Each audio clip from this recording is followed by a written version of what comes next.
سلام د شپږو بجو خبري ټولګې ته ښه راغلاست. نن دوشنبه د 1498 هجري لمریز کال د 2028 او د 2020 میلادي کال د فبرورۍ 18 نیټه ده. د هم پوره خبرونه وایاند سید ادریس سادات. له جنرال عبدالرشید دوستم وروسته یوشمیر نورو سیاسي ګوندونو د موازي حکومت د جوړېدو خبرداری ورکړه. د ثبات او همګرایي ټاکنیزې ډلې پورې شامل سیاسي ګوندونه وایي که په ټاکنو کې شفافیت تامین نشي او د دوی قانوني غوښتنو ته مثبت ځواب ورنکړل شي د عبدالله په مشرۍ به حکومت اعلان کړي. د جمعیت اسلامي حزب وحدت د افغانستان د خلکو د وحدت ګوند او د ملي پیوند ګوند استازي وایي د قانون او طرز العملونو خلاف د ولسمشرۍ ټاکنو پایلو به هیواد له کړکېچ سره مخ کړي او مسؤلیت به د هغه چا پر غاړه وي چې غواړي ټاکنې مهندسي کړي. د ولسمشرۍ ټاکنو د غیر شفافو پایلو د اعلان پر وړاندې د جنرال دوستم له خبرداری وروسته د ثبات او همګرایي ټاکنیز ټیم کې شامل سیاسي ګوندونو هم خبرداری ورکړی که د ټاکنو کمیسیون په غیر شفاف ډول یو طرف د ټاکنو ګټونکی اعلان کړي هیواد به بحران سره مخامخ شي. د جمعیت اسلامي حزب وحدت اسلامي د افغانستان د خلکو د وحدت ګوند ملي پیوند او ملي جنبش ګوندونو په جلا جلا اعلامیو کې د انتخاباتو په تړاو د جنرال دوستم له وروستي دریځ ملاتړ اعلان کړی. موږ ټینګار کوو که چیرته د انتخاباتو نتیجه د درغلیو پر اساس اعلان شي هیڅ کله به یې ونه منو او د ثبات او همګرایي ټیم سره په ګډه به بې تفاوته پاتې نشو او بالمثله دولت به اعلان کړو او په دې برخه کې د جنرال دوستم اصولي دریځ څخه ملاتړ کوو.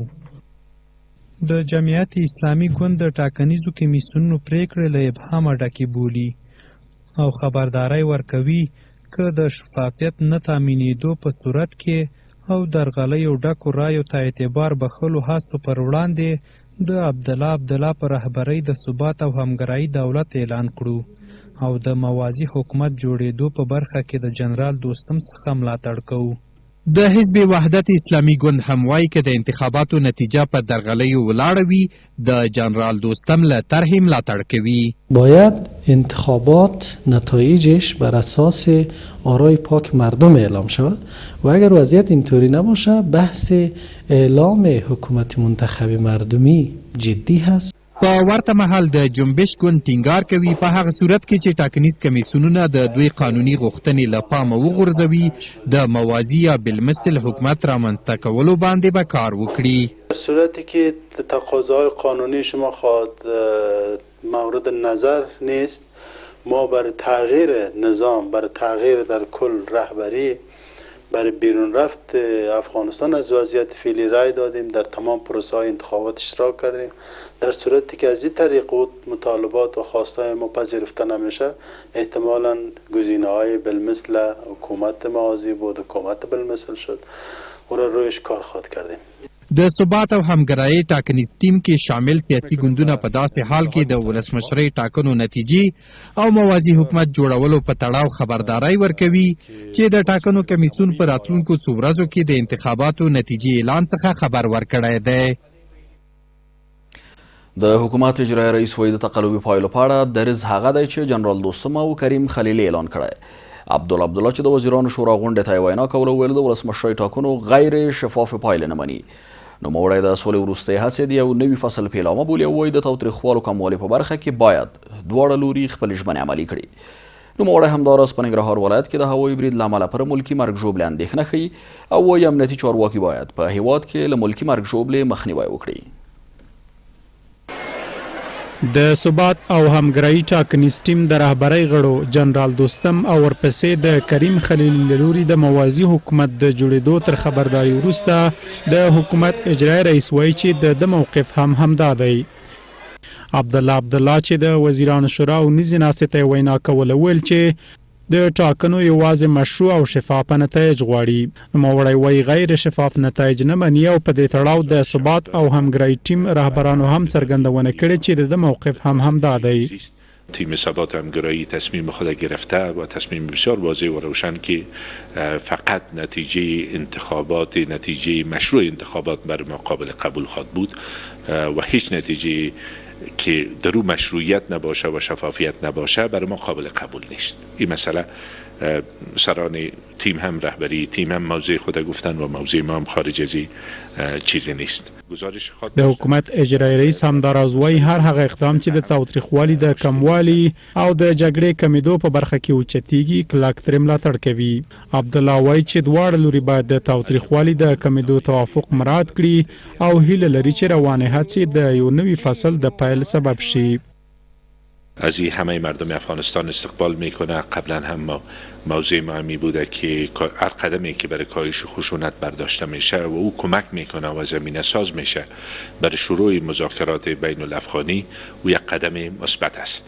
البته باز به هر دو طرف لازم است که در اون مدت مراعات کنن اما چیزی که روی از او بحث صورت گرفته و انشالله که شروع یک فصل جدید در افغانستان باشه، اما پایان کار نیست. وقتی که روی جزئیات کاهش خشونت کار میشه، عملی شدنش و ای که ما چیزی که در توان ما است که نیت و اراده خود ثابت بسازیم به ای که ما متحد به صلح هستیم، همه در همه سطوح، این مسئله بسیار مهم است. د حکومت اجرایی رئیس همداراز ننګرهار کې د هوایي برید په شمول د ملکی مرګ ژوبلې وروستیو پیښو په تړاو غبرګون ښیي او وایي چې امنیتي مسؤلان دې د ملکی مرګ ژوبلې مخه ونیسي. نوموړی وایي د تاوتریخوالي کمیدو په برخه کې به افغان لوری خپل مسؤلیت ادا کړي او لازمه ده چې مخالفین هم سولې ته د تلو اراده وښیي. بمباردمان ها تلفات در ولایت مختلف افغانستان صورت گرفت، از جمله اخیراً در ولایت ننگرهار. توجه مسئولین دفاعی امنیتی را می‌خواهیم برای جلوگیری از تلفات ملکی. د حکومت اجرایی رئیس داسې مهال د جنرال دوستم او کریم خلیلي له وروستیو څرګندونو هرکلی کوي چې جنرال دوستم او کریم خلیلي د غیر شفافو او تقلبي نتایجو د اعلان په صورت کې د عبدالله په مشرۍ د موازي حکومت د جوړېدو خبرداری ورکړی. بلخوا د ټاکنو خپلواک کمیسیون وایي ټاکل شوی چې تر راتلونکو 4 ورځو به د قانون له مخې د ولسمشرۍ انتخاباتو وروستۍ پایلې اعلان کړي. یاد کمیسیون د تقلبي پایلو د اعلان په تړاو د ثبات او همګرایي ډلې وروستي غبرګون ته په اشارې وایي د دوی چارې شفافې دي او چمتو دي چې د قانون مطابق تر راتلونکو 3 یا 4 ورځو د ولسمشرۍ ټاکنو وروستۍ پایلې اعلان کړي. دوی زیاتوي د شکایتونو کمیسیون لخوا د 300 زره جنجالي رایو په اړه د 25 سلنه رایو بیا شمیرنه او تفتیش کې هیڅ ډول ستونزه نه وه او 95 سلنه رایې باوري ګڼل شوي دي. د ټاکنو خپلواک کمیسیون د تفتیش او بیا شمیرنې پروسه پای ته رسولې ده. د کمیسیون مسؤلین وایي چې ځانګړی تفتیش تېره شپه ناوخته پای ته رسېدلی او په 9 ولایتونو کې د 25 سلنه جنجالي رایو د بیا شمیرنې پروسه هم د دوشنبې ورځ تر ناوختې پورې پای ته رسیږي.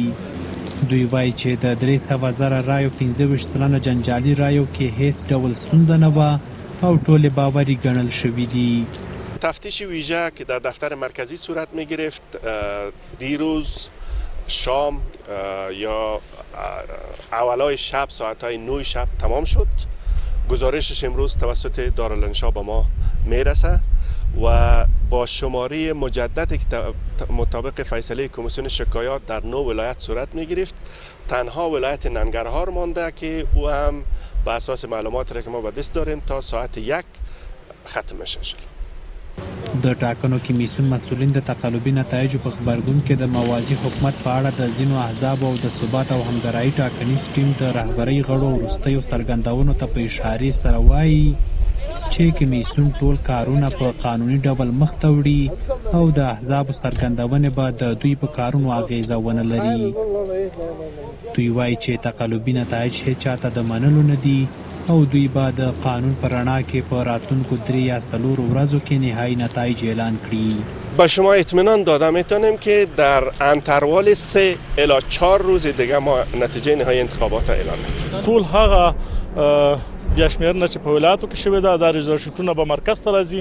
مرکز ته به په مرکز کې د شکایتو کمیسیون همکاران دلته شتون لري. د هغې په حضور کې به دا تطبیقیږي او د هغې نه وروسته به موږ هغه کلي د تطبیقاتو گزارش د کمیسیون د بورډ سره شریکوو.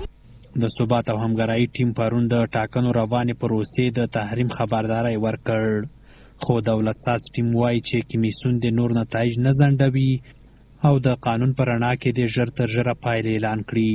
تقاضا هم همدا ده د کمیسیونونه بالخصوص د ټاکنو د مستقل کمیسیون نه چې څومره زر کېدای شي دغه پایلې اعلان کړي چې نور د افغانستان ملت د دغه پایلو د ځنډېدو تحمل نه لري. د ټاکنو خپلواک کمیسیون په داسې حال کې 3 یا 4 ورځو کې د نتایجو له اعلان څخه خبره کوي چې د ثبات او همګرایي ټاکنیز ټیم د رهبرۍ غړو کمیسیون ته خبرداری ورکړی چې که نتایج په شفاف ډول اعلان نشي نو موازي حکومت به د عبدالله په مشرۍ اعلان کړي. د وسلوالو طالبانو د قطر دفتر وایي د سولې هوکړې تر لاسلیک وروسته د دوی 15,000 بندیان ازادیږي. د وسلوالو طالبانو د قطر دفتر غړی مولوي عبدالسلام حنیفي وایي د امریکا متحده ایالاتونو وسلوالو طالبانو ترمنځ د سولې هوکړه د فبرورۍ میاشتې په 9 په دوحه کې لاسلیک کیږي او د دې تړون تر لاسلیک وروسته به د دوی 15,000 بندیان ازادیږي او دوی به هم د افغان لوري 1,000 تنه بندیان ازادوي. نوموړی وایي په بریالیتوب سره د 15,000 بندیانو د ازادېدو بهیر تر پای ته رسېدو وروسته به بین الافغاني مذاکرات پیل شي. دوحه کې د طالبانو او متحده ایالاتو مذاکرات چې نهایي بلل کېږي اوس دواړه لوري د تاوتریخوالي کموالي او تر هغې وروسته د هوکړې لاسلیک لپاره پر چمتووالي بوخت دي. د طالبانو د قطر دفتر غړی مولوي عبدالسلام حنفي په یوه تازه مرکه کې وایي د دوی او امریکایي لوري ترمنځ هر څه نهایي شوي او د تاوتریخوالي کمښت مودې تر پای ته رسېدو وروسته د فبرورۍ میاشتې په 9 نیټه به د دوی او امریکا ترمنځ د سولې هوکړه لاسلیک شي. موږ امریکایانو سره په دې اواخرو کې 10 مجالس درلودل او مذاکرات لرل. اوس زموږ مذاکرات پای ته رسېدلي دي.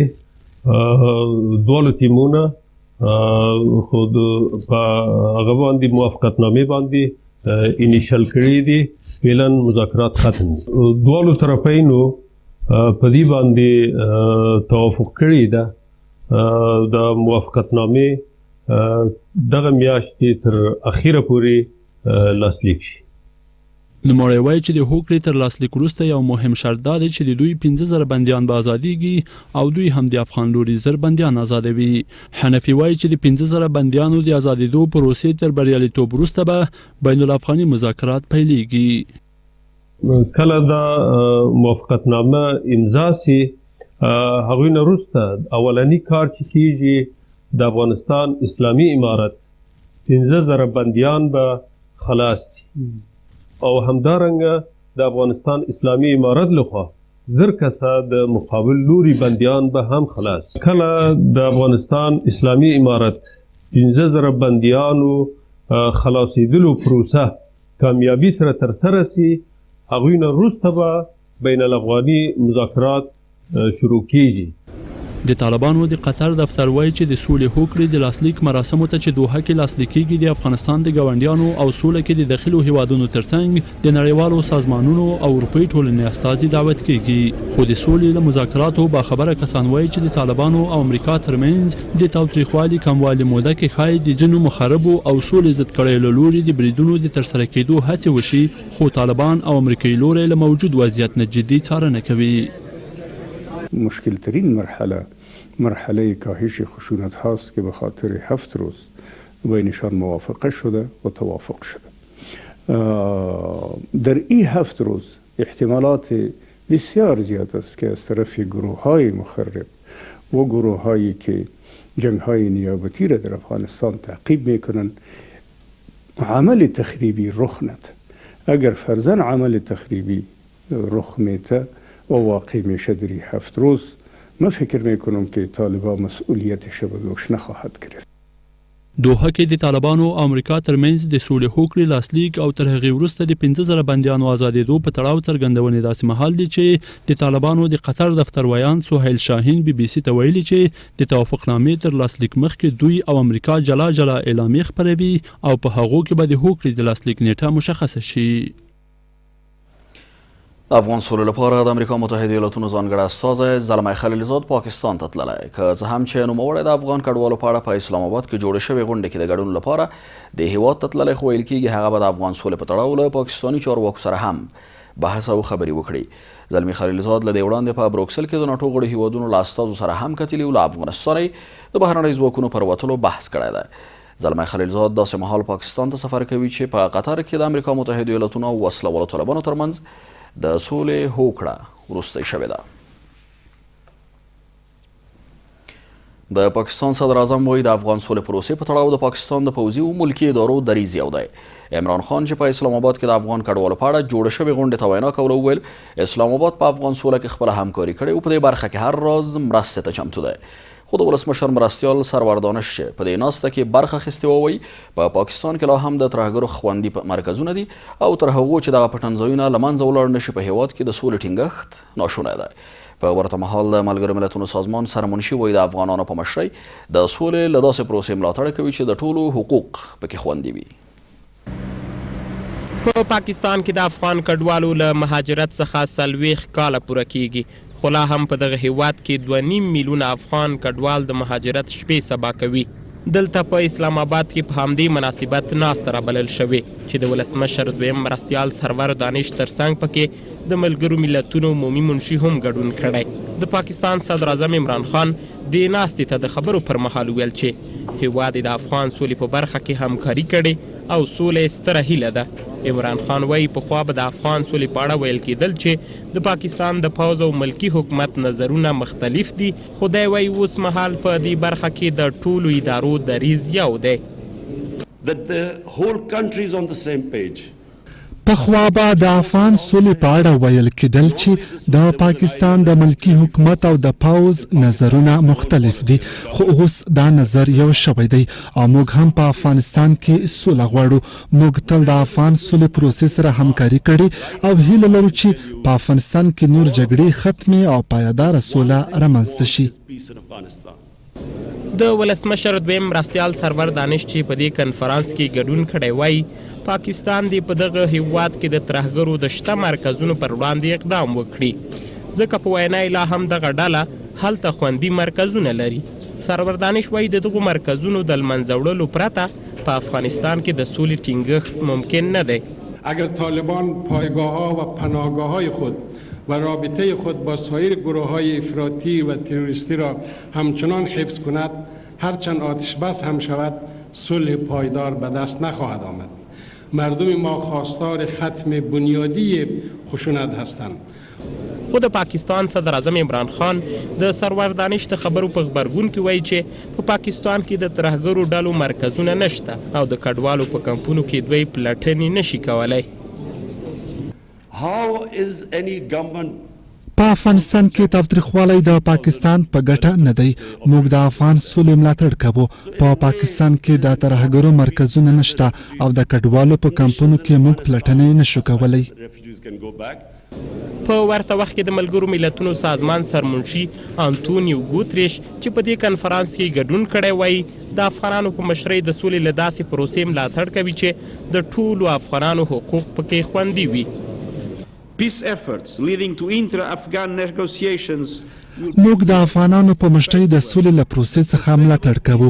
د سولې له داسې پروسې څخه ملاتړ کوو چې د ټولو افغانانو حقونه پکې خوندي وي او داسې سوله دې ته زمینه برابروي چې افغان کډوال بیرته خپل هیواد ته ستانه شي.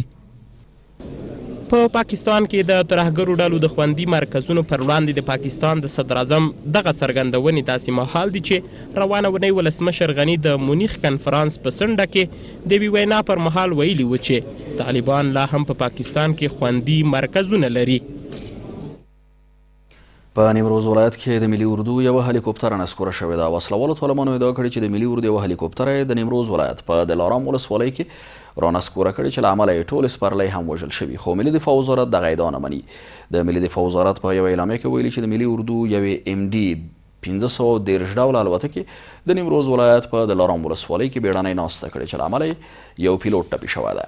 یاد وزارت زیاتوي چې په دې اړه یې څېړنې پیل کړې دي.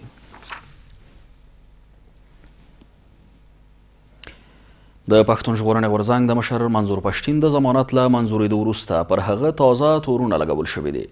د پښتون ژغورنې غورځنګ غړي وایي منظور پښتین چې د پولیسو لخوا په 6 مواردو کې تورن شوی و د ضمانت له منظورېدو وروسته نن پر ضد تازه تورونه لګول شوي دي. د دې غورځنګ غړي وایي ټاکل شوی و چې منظور پښتین نن له بند آزاد شي خو د ډیر اسماعیل خان پولیسو لخوا پر ضد بله قضیه ثبت شوې چې له امله یې ازادېدل ځنډېدلي دي. د منظور پښتین د نیولو پر ضد 13 ورځ په ډیر اسماعیل خان کې د دې غورځنګ د غړو لخوا ستره احتجاجي ناسته رابلل شوې وه. او د پاکستان له حکومت یې غوښتنه کړې وه چې نوموړی ژر تر ژره آزاد کړي. نړیوال خبرونه تر لږ ځنډ وروسته وړاندې کیږي.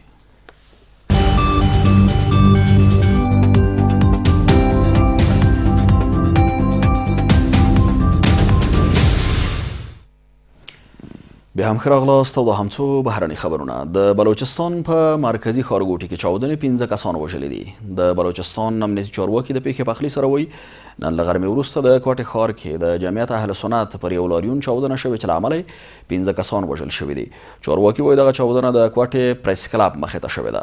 تر دا مهاله د دې چاودنې مسؤلیت چا پر غاړه نه دی اخیستی. تهران وایي تر فشارونو لاندې له واشنګټن سره خبرې نه کوي. د ایران ولسمشر حسن روحاني ویلي که واشنګټن خبرې غواړي نو لومړی باید پر دوی لګېدلي بندیزونه لغوه کړي. هغه زیاته کړې چې واشنګټن اوس پر دې پوهېدلی چې د فشارونو له لارې ایران د خپلو غوښتنو منلو ته نشي اړ ایستلی. هغه دا څرګندونې داسې مهال کوي چې هیواد کې روانه اونۍ پارلماني ټاکنې کیږي. سږکال د مونیخ امنیتي کنفرانس تر تیرو کلونو ډیر لانجمن او پر یو بل د تورونو له ادعاو سره مل و. د سعودي عربستان بهرنیو چارو وزیر فیصل بن فرحان د دې غونډې په وروستۍ ورځ وویل چې هیواد د سیمه ییز ثبات لپاره ایران سره تفاهم غواړي. فرحان تهران په خلیجي هیوادونو کې د ملیشو په ملاتړ تورن کړی او ټینګار کوي چې دغه هیواد باید خپل دریځ بدل کړي. هغه پر دې هم ټینګار کوي چې د لبنان حکومت باید حزب الله غورځنګ کنټرول کړي. وړاندې ایران ویلي ول چې ریاض د خبرو وړاندیز رد کړی ده. د هند بهرنی چارو وزیر نوی ډهلي کې د ترکیې سفیر احضار کړی دی. د هند حکومت هغه ته د کشمیر په اړه د ترکیې د ولسمشر رجب طیب اردوغان د وروستیو څرګندونو لپاره شکایت سپارلی دی. اردوغان تېره اونۍ د پاکستان د سفر پر مهال ویلي ول چې د هند تر ولکې لاندې کشمیر کې بشري وضعیت خراب دی. هند تېر کال د جمو کشمیر نیمه خپلواک حیثیت لغوه کړ او دغه ایالت رسما په خپلې خاورې پورې وتړه.